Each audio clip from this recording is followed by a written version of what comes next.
Hello everyone. This video is on the Knewton Alta assignment for section 6.7, part 1, called Negative Exponents. In this video, I'm going to be doing a preview version of this assignment, so please understand that the questions I see in this video may not be the same questions that you see when you work on the assignment yourself. But the objectives are the same, the structure should be similar, so I'm hoping that watching me do these here helps you in some way when you work on the assignment on your own. Alright, so on the assignment page, you should see the title, the mastery bar, telling you how far along you've gotten, the objectives. Looks like there are 2 objectives for this assignment. Under the current objective, there should be a question related to that objective. And at the bottom of every question, there should be a feedback button where you can send feedback to Knewton if you wish. You will not have, pardon me, this instructor cheat button. This is for instructors only. But you will have a more instruction button. Right? Now, if you're struggling with a topic or a question, click on this and you'll be taken to a page with further reading or videos and to study, and you'll be given questions related to that instruction, and completing those questions is another way to progress through the assignment. Alright, so the first objective I'm looking at is simplify expressions with integer exponents, right? So basically whole numbers and their opposites, right? Those are the integers, -3, -2, -1, 0, 1, 2, 3, and so on. Those are the integers. And we're going to be using lots of properties of exponents. Now I'm assuming that you know the product properties of exponents, you know the quotient properties of exponents, that a number that's non-zero raised to the 0 power is 1. And this time I'll bring up the negative power property of exponents, which I believe I brought this up also in section 6.5's assignment, but it's not formally introduced until here.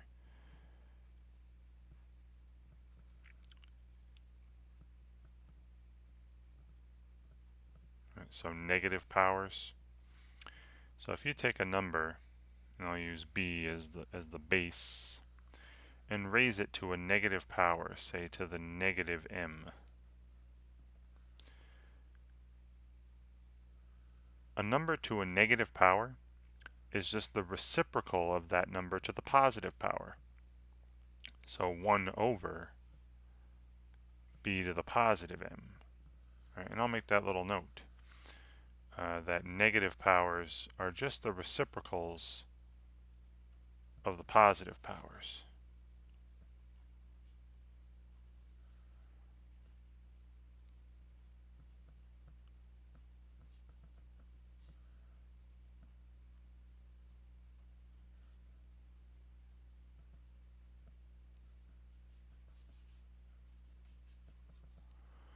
So for example, before I even get into some of the problems here, 2, say 2 to the -3 power. Now we know that 2 to the 3 power is 2 times 2 times 2, that's 8. So 2 to the -3 is just going to be the reciprocal of this, which would be 1 over 8. 1 over 2 to the positive 3, 1 over 8. Same thing goes with like fractions, say 3/4 to the -2 power. Well, easy, take 3/4 to the positive 2. That would be 9/16, 3 squared over 4 squared. And then you can easily tell me what 3/4 to the -2 is. It's just the reciprocal of this. Right? 9/16, the reciprocal would be 16/9. Okay. Right. So negative powers, something to a negative power, is just the reciprocal of the same thing to the positive power. Right. That's what this property is stating right here. All right. And then again, of course, like I said earlier, I'm going to be assuming that you know all the other properties of exponents that have been mentioned throughout Chapter 6 assignments. All right, so the first question I'm given, the first thing I'm asked to do is to simplify the following. We have negative 5 times u to the 8th times v to the negative 1 power times, and then the next expression is a product of u to the negative 2 power times v to the negative 8 power. Now I can multiply these just like I was multiplying monomials. Now these aren't monomials because they have negative powers. Monomials had positive whole number powers on their variables, but I can still multiply these just like I multiplied monomials, and using some properties of exponents, right? First I multiply the coefficients. Negative 5 times 1 would be negative 5. And then u to the 8th times u to the negative 2nd would be u to the 8 plus negative 2. Remember that property of exponents. When you multiply two things with the same base, you add their powers. Times, and the same thing with the v's. The factors that have v as a base, that'd be v to the negative 1 plus negative 8. Right? Negative 1 plus negative 8. So I have negative 5, and then u to the 8 plus negative 2, that'd be u to the positive 6th power, times v to the negative 1 plus negative 8 is negative 9. And then as I've mentioned this in sections 6.5 and 6.6, I believe. When they ask you to simplify, they don't want negative powers. So if you recall, again, the property I wrote up here, this v to the negative 9 is just the same thing as 1 over v to the positive 9. So this is negative 5 times u to the 6th, and then times 1 over v to the positive 9, but that just puts v to the positive 9 in the denominator. Right, multiplying the numerators, we have negative 5 u to the 6th, times 1, so negative 5 u to the 6th. And then the denominators are just 1 times v to the 9th. Remember, if there's no denominator on something, you can always throw it over 1. So that's just putting v to the positive 9 in the denominator. And there's your simplified expression at the end, right? There's a simplified fraction. The numerator and denominator have no common factors, and I'm done. Right? And that's what I'm going to type in. So yeah, I applied some properties of exponents there, multiplied these just like I would multiply monomials. And we end up with negative 5 times u to the 6th, and then you had v to the negative 9, but that's 1 over v to the positive 9, right? You're going to want to, they're going to have you rewriting these things so that there are no negative powers, and that should be good. Now after you submit an answer, you'll be told if you're right or wrong, and then given some sort of answer explanation. Please read through the answer explanations just to make sure you understand why something was right or wrong, and then hopefully you can learn from your mistakes for future questions. Alright, so next. So same objective. So again, I'm just going to be applying a bunch of properties of exponents. You should know them all. I'm assuming you know them all. I'm not going to write them all out again. And simplify this and eventually get it down to where there are no negative powers either. Right, so I got plenty of space on this paper, so I'm just going to do this. Shove this up here. So this expression we're given, it's in parentheses, negative 2 times y to the negative 1. And this whole thing in parentheses is being raised to the 6th power. Alright, so I have a product to a power. So remember, product to a power, I can put each factor to that power. This is the same as negative 2 to the 6th times y to the negative 1 to the 6th. Right, that product to a power property.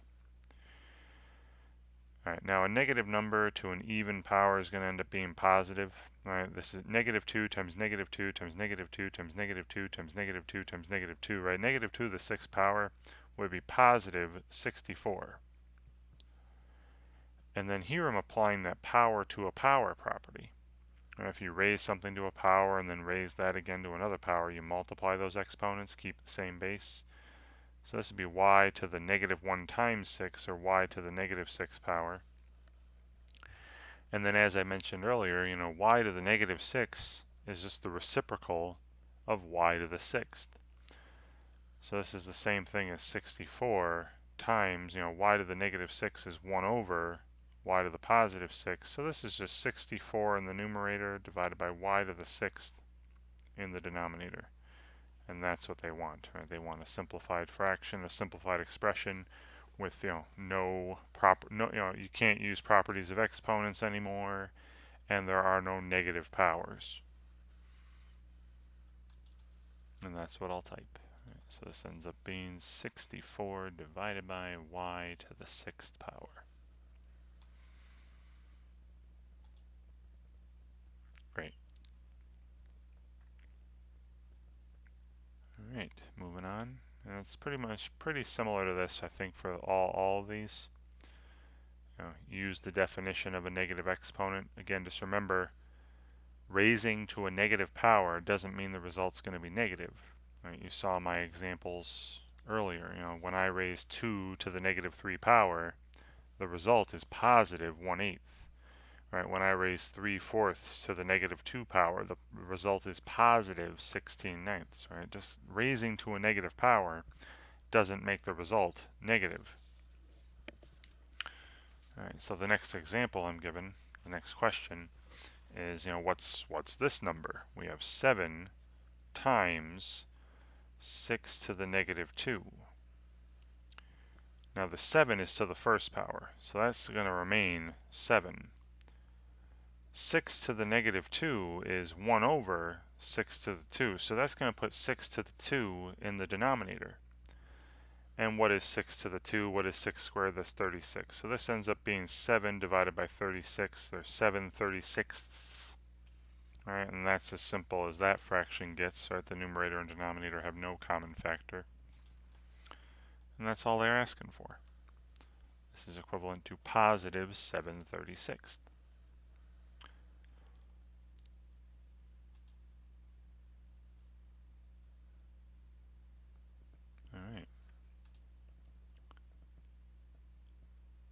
Alright, so another one of in this objective. So again, just using properties of exponents, we're going to rewrite this expression.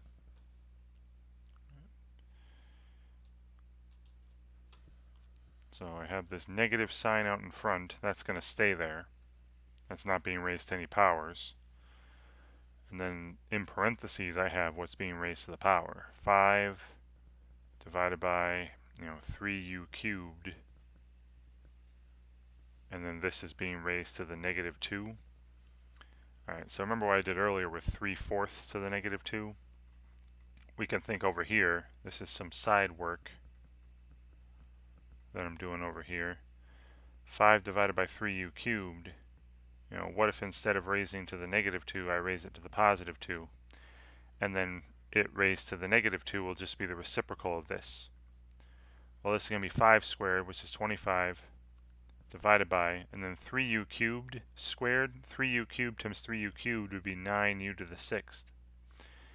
And then I put the reciprocal over here. Right? Because remember, something raised to the negative 2 is just going to be the reciprocal of that raised to the positive 2. So this ends up being negative, and then 5 over 3u cubed to the negative 2 is just the reciprocal of this, which would be 9u to the 6th over 25. And there we go. Right, but negative powers are just the reciprocal of the positive powers. That's what I was saying earlier. So here I'm typing negative, and then the numerator has 9u to the 6th divided by, oops, get out of the power, and then divided by 25. in the denominator. Wonderful. Now I think they might do it a little differently. No, not really. See, they do the reciprocal of the fraction and then raise to the positive power. Same thing. As long as you take the reciprocal of the positive power, you've got the negative power. No problem.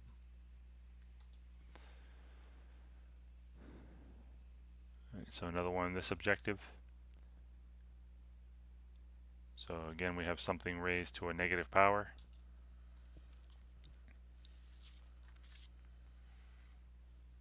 Here's negative 6 times x to the negative 5. So again, this is just 1 over negative 6 times x to the positive 5. Right. Or you could take negative 6x to the positive 5th power and then take the reciprocal of that.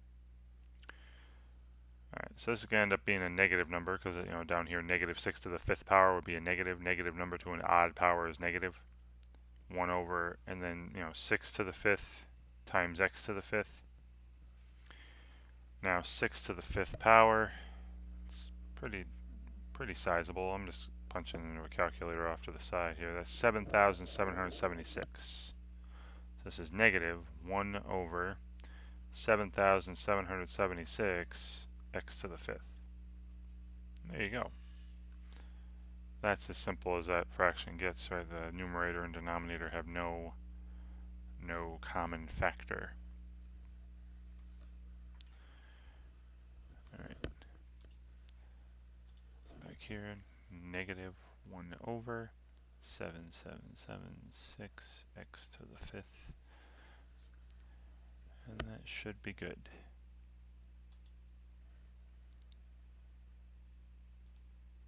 Great. Alright, next. So one more of these. Now, d times q to the negative 3 is just 1 over d times q to the positive 3, which would be d cubed q cubed. Alright, 1 over d cubed q cubed in the denominator here. Very simple application of the negative property, power property.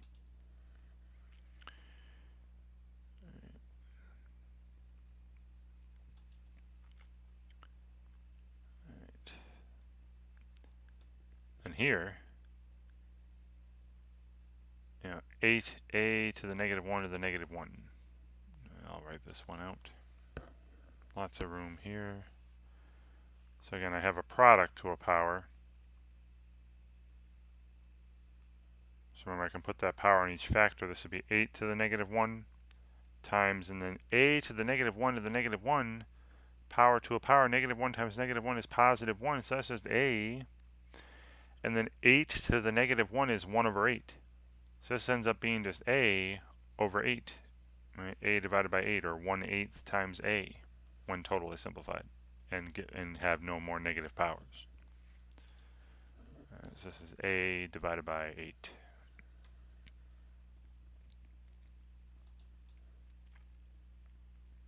Great, and then based on the progress I've made, there should just be one more of these. Okay, and this one I'll just kind of talk out loud. Negative 4 to the negative 3, I have a product to a power here. I put that power on each factor. Negative 4 to the negative 3 would be 1 over negative 4 to the third. Right, the reciprocal of negative 4 to the third, which should be negative 64. So it's negative 1/64 times z to the 3 to the 3 to the negative 3, which would be z to the negative 9. That'd be 1 over z to the 9th.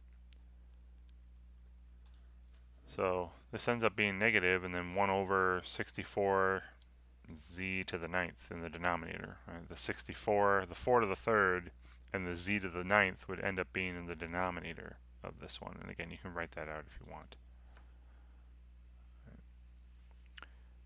Great. And yeah, that should be it for this preview version of this assignment. Like I said at the top of the video, the questions I saw here may not be the same questions that you see when you work on the assignment yourself, but the objectives are the same, the structure should be similar, so I'm hoping that watching me do these here help you out in some way when you work on the assignment on your own. And thank you very much for watching.